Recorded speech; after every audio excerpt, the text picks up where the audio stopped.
For those who don't know me, I'm a huge gamer girl. You may not think it right away, but yes, as a kid, my hobby was basically catching Pokemon, defeating Ganondorf, playing Super Smash. Right now, I used to play a lot of Overwatch. And these are still just a few of the games I've played. I played literally on every console. And to be fair, I'm a little bit a Nintendo girl, except for Overwatch. But, well, and even now, even though I'm traveling, it's constantly in my brain, and I love talking about traveling. I love doing traveling. Yeah, video games are still a huge part of me. And yeah, I'm sorry, I'm a little bit sick. Like I caught a cold like recently here in Japan. Everyone is sneezing around, so I'm super sorry for that. And that my voice is a little bit cricky. And well, when I turned 28 this year, and I was thinking about my life a little bit and what to do next, I actually realized that, you know what? My life is actually a video game. And I mean literally. And don't call me crazy. I mean, there is a map, there are quests, there are some wrong turns, there's some grinding, and there are some NPCs, and of course there are bosses. And my favorite thing to be here actually, or to be mentioned, is there are plenty of side quests. And fair enough, half of the time I have no idea what I'm actually doing, but somehow I get going and I haven't got a game over yet, so yes. And to be fair, traveling just made me realize that, yeah, the life is kind of a game more than anything else. So hear me out. Because when you stay in the same place for your whole life, it is easy to believe the map you were given is the only map that exists, which means school, job, stable routine, maybe marriage, maybe kids, and maybe retirement if you live long enough and haven't lost your mind while just repeating the same stuff all over again. And I would say that is just the default storyline of every game, every video game. It has like a path. And I don't know, a lot of people just follow this storyline without even asking themselves if they really want to do this quest in the first place. And this is the thing that hits me the hardest, actually. So if you don't choose a main quest, one gets chosen for you. And traveling is one of the things that forces you to seed it. The second you leave your home country, you leave your unusual environment, leave the people who think they know who you are, you suddenly realize, huh? I do not actually have to play this character the way everyone expects me to. That's kind of great, right? So, if you don't choose, you probably stick to things which do not really make you happy. They don't necessarily need to make you seem like stupid or boring or anything, no. But if you don't choose actively what you really want to do, yeah, well, life will choose for you. So you will stay forever in the same job, or you will stay forever in an unhealthy relationship. You never know, you know? And so you can choose differently, and I would recommend so. So, I can move abroad if I want. I can take a weird job. I can start all over again. And yeah, I can book a one-way ticket. I can do whatever the fuck I want to do. And that is terrifying, of course, because as we talked about it in many other episodes, like, of course, comfort zone is nice, but as soon as you leave it, it's like, nah, scary, I don't know what to do.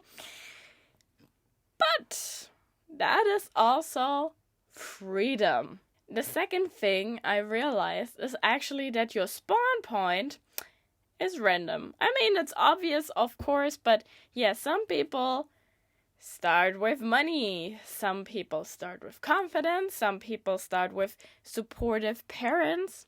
And some people start with passports that open doors. And here I really have to say, fucking hell yeah, I'm really glad and happy that I have the German passport because, yeah, it's really easy to travel. I don't usually have to apply for a lot of visa, and even though it's like not as expensive, it doesn't take as much time. And I think, like, yeah, in this case, I'm really lucky. Like, for me, my spawn point is actually really, really good. And that's kind of unfair because, yeah, for some people it's really hard to get into like a country because of the visa or other requirements, and it's brutal. It's true. And the thing is, you cannot choose where you start your life, and you also don't get any rerolls. It's not like, okay, I mean, I used to play Animal Crossing as well, and every time when I played the new thing with the island, and I had like a layout of, yeah, something, yeah, very uncomfortable, I'm like, no, restart. Or if a villager came to my to my city, or like the starting villagers, and they were ugly, I'm like, restart. And yeah, with life you cannot do that, but well. And you can also don't ask anyone for help or for a better setup. Like, no, there is no game developer. There is no, I don't know, lucky shot. Like, no, you have to go with that, what you're having. And, and traveling makes this also painfully obvious. It's kind of sad, but yeah. Life is hard, life is not equal, the world is not equal, not even close. So some people can just decide, hey, I want to leave, I want to go, I want to do this. And others just need visa, more support, money, skills. Yeah, it's just a little bit harder. But also, complaining forever about your spawn point and everything is so shitty, it doesn't unlock anything. So you just have to deal with it. Otherwise, you're just wasting important playtime. Yay. So, you do not win by pretending the game is fair. You win by understanding your setups and play it well. And I would compare it actually if you play with cheaters. I probably think we all have been through this occasion where you feel like, okay, GG. But the minute you analyze their behavior, how they play, you can take measurements and you can react to that. And I mean, of course, it will be still hard to beat them, but it's possible. At the beginning of every video game, it doesn't really matter which one, you have basically some base stats and you cannot really change them much. It's just like they were giving and hey, you have to work with that. And if you convert that into real life, some people take that as an excuse of being like, yeah, but I was born this way. I was born with this mindset, with this religion, with this circumstances, with whatever. You can also see it like this. There will be people who are more naturally like skilled in being social, and some are more analytical, some people are more creative, some people are more adventurous, some people need more stability, and some people can sleep in an airport where others would rather die instead of doing that. And that matters. You might think, hey, I want to be like others, but my stats are kind of shitty. They're just normal. They're baseline. Like, yeah, how should I do this? Like, how should I travel, for example? Because I can't. But here's the point. Romanticizing over someone else's life is, yeah, super easy. But, yeah, actually living it is different. And that's the real goal, actually. Because, you know, we are always seeing things on social media like hey, this is so cool, or hey, we should do that. And like everyone is romanticizing, and you think like, how should I do it? How should I make it? Oh my god, I cannot. But here, the thing is, just move, just action. That is the only way possible, and then you grow. And honestly, if you see, for example, like, hey, being a digital nomad is not my thing, or moving constantly from place to place is also not my thing. Now, why are you forcing yourself into something where you build your stats are just getting exhausted, where you cannot shine, where you cannot have your prime time? And I personally think that people don't live their life the fullest because they're like lazy, for example, or unskilled. I think it's more like the thing of taking action is like the step for that is too low, and overthinking it is too big, and they're like, oh, there's no way back. So if I build my character with this stats, and then I choose something which is obviously not suitable, but I wanted to try it, I don't need to stick for it forever. You can just go a little bit back and try to do something else. And this is literally the good part. Your build is flexible. Your base stats might be there. Like, yeah, you came from this country, you have this education, your parents are like this. Yeah, that's your main thing. But your skill tree is not fixed. So you can change, you can learn, you can pivot, you can become braver, you can be more disciplined. You can just book flights and see how it goes. But yeah, with every choice you're taking, of course it costs something. Like, nothing is for free in life. Like, even death costs a life. Ha ha ha. Well, jokes aside, I mean, it's a very bad one. I'm really sorry, but whatever. So everything you do in life costs something. So time, effort, embarrassment, ego, and sometimes money, sometimes relationships, and sometimes it also costs the old version of you, and you just replaced it with another version of you, right?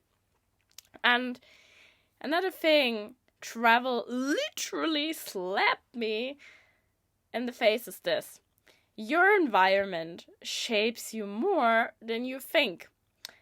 And I would also say, what you see every day will change you. And it's, I think, completely normal, because if you see one thing or like your surroundings like every day, your brain think, oh yeah, that's normal, that's my environment, that's my safe zone, whatever. And the thing is, if you're surrounded by people who play small or play with fear, and they're always making excuses in terms of traveling, for example, like, nah, I cannot do that, I'm not brave enough, or I also heard the thing, how can you do it traveling alone as a woman, oh my gosh, and all these things. If you hear that all the time, you may accept it as a reality of like, hey, that's maybe not a good thing going out on solo traveling. Okay, I play it safe and go to job, marriage, kids, family, and retirement. But travel breaks that. So if you surround yourself with new environments, new people, new norms, you get a change of your thinking. And that's incredible good. And suddenly you meet someone who has been, let's say, to 40 countries and lives out of a backpack like me, or works online, or speaks 10 different languages. And I met, surprisingly, a lot of people who did speak a lot of languages where I felt like, how is there not a brain salad or whatever in your head? But you kind of realize, oh wait, what? There's another way of living the life. I don't have to follow the main character's path all along. Hey, no, I can do the side quests too, and they're fun. And I don't know, actually, have any one of you played Zelda Breath of the Wild? I think that's a very good game. Like, that was one of the first games for Nintendo with, like, a open world. And yeah, there's a main quest, like, yeah, defeat Ganondorf and destroy all evil, get the Titans back. But there are plenty of side quests. And there are people who go, like, straight forward and be like, yes, I defeat him, and then Zelda will be happy. Or you waste a lot of time exploring the surroundings, new areas, and then you realize, hey, that was actually good. I saw some new occasions. I went to places I've never been. I met people who gave me some valuable items, whatever. And here comes the biggest lesson. Like, XP only comes from fucking action. So move! Like, XP does not come from thinking about something. It does not come from watching videos about something. And it's especially not coming from, yeah, now I'm busy. One day I will travel. No. You need to put yourself in uncomfortable situations and you will be fine. And that's what I'm saying. Only action gives you growth. And I mean, it's the same with Pokemon. I mean, before you enter the first arena, especially when you played like the old games like Pokemon Yellow, for example. Yeah, when I was naive and played it the first time, I just went into the gym and I lost without training my Pokemon. And then I realized, hey, actually, you need to train, you need to do things over and over again that you get comfortable. It's not like, hey, you go in there and you will be fine. No, you have to do things more over again and you get more comfortable. So, if you don't like social interactions with strangers, force yourself. The first few times will be awkward and you feel like, that's not my cup of tea. But if you do it like 20 times, 30 times, you're like, level up, level up, level up, easy.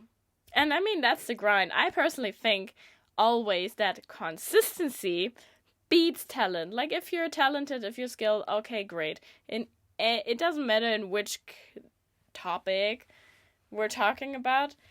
But I have seen people, honestly, with less confidence, with less money, with less natural skills, or just like not the requirements other people have.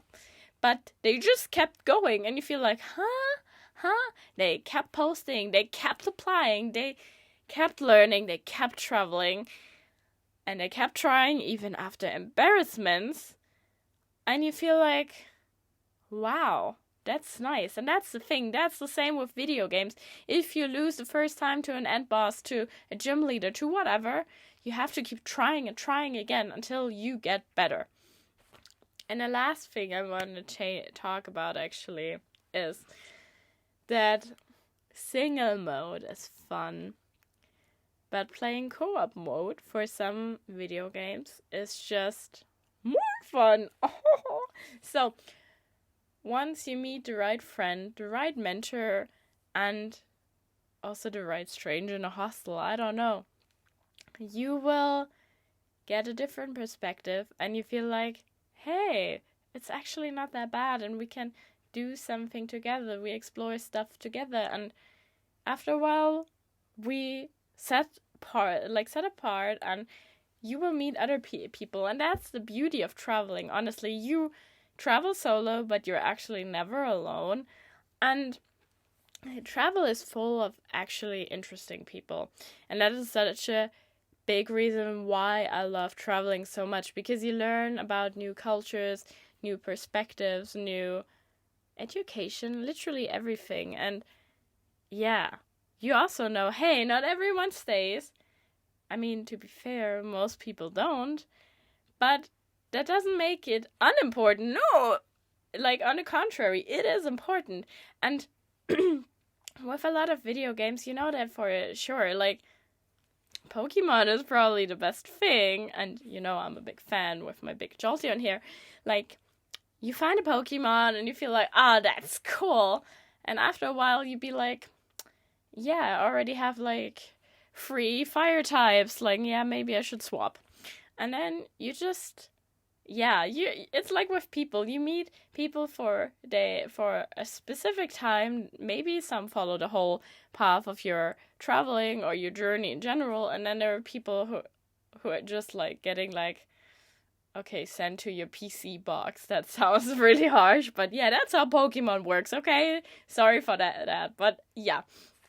And I don't know, for me, what I've realized through thinking about all of this, side quests in life are actually really important. I mean, if you like it to have like a main quest, don't forget to do side quests, because if we only focus on career and yeah, maybe family, I mean, it's totally fine if you have that, but I would always go for like, hey, let's do some side quests. And side quests does not necessarily need to be traveling. Of course not. It can also be like, just like, hey, learn a new skill, side quest done. Do a new hobby, side quest done. And I mean, for me, speaking, I focus, to be honest, more on my side quest, which is traveling. So maybe it's also my main quest, whatever. Instead of like, yeah, just follow the normal path and it's okay, it's fine. And as I said, so far it's not game over yet. And what do you think about it? Like, do you think your life is also a video game, or do you have a favorite video game I should check out? Just write it down in the comments below, and see you next week.